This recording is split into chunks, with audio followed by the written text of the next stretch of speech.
Personally, it has been blood, sweat, and tears to record it. Yeah. And of course, I love the album, but vocal-wise, I've grown a lot because we performed, and it was my first time being in a real studio. Of course, we recorded the demo, but those were only 2 songs. And I ended up in a hospital just before recording because I had like 42.5 degrees fever. So in that part it's blood, sweat and tears.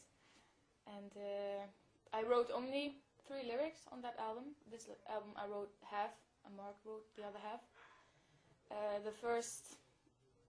The lyrics haven't changed in a way that I write, but of course I had some situations that weren't so wonderful, and I write about my own experiences and the things I see in my environment.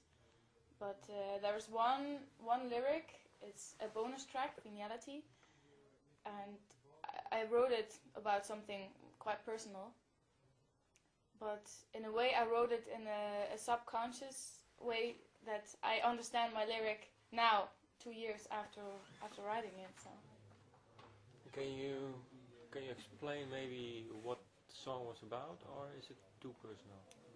Well, it's about still living in the past, things you regret that you've done, and you like to turn back time, but you have to continue on and accept your choices. So. And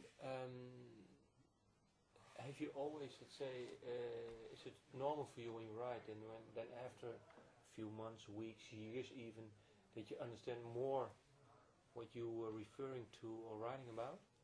Well, I think it's with almost every writer that you write also about things that you don't know that are going on in your mind. It's subconscious, and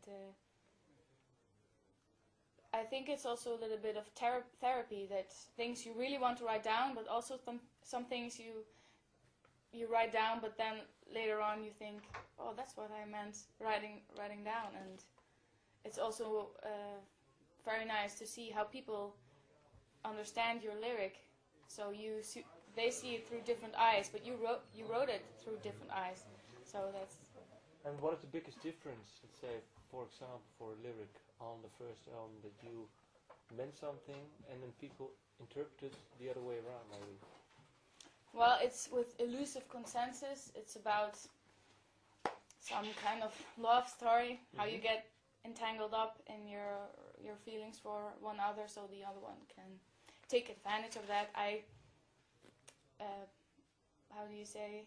I made it more dramatic, but I got some emails. Well, I broke up with my boyfriend. I felt very confined in this relationship, and you made me see how I felt, how I loved him, and well, I don't want people to break up, but if my lyric helps them in a way emotionally, then that's a compliment, I guess. Okay. Dance of Fate. Dance of Fate was originally the album title. Okay. But that is one of the first songs that I wrote. But since you have Iron Maiden with Dance of Death, there is a new band called Imperia, the Ancient Dance of Kitesh. So it was a little bit, and we are a metal band, and you're not gonna have dance in the album title. So, but Dance of Fate is about the dance of fate. Everyone has to accept his fate and do not try to avoid it. And it's difficult, and you don't know what is gonna come, if you're gonna live another day, and how fast the clock is ticking. Sometimes I'm still young, but what happened to Epica in about 2 years feels like 6 years. Yeah. So everything is going through a roller coaster ride and going really fast. But I love it, and I believe everyone has his own fate, and there will be good days and bad days. So. Okay.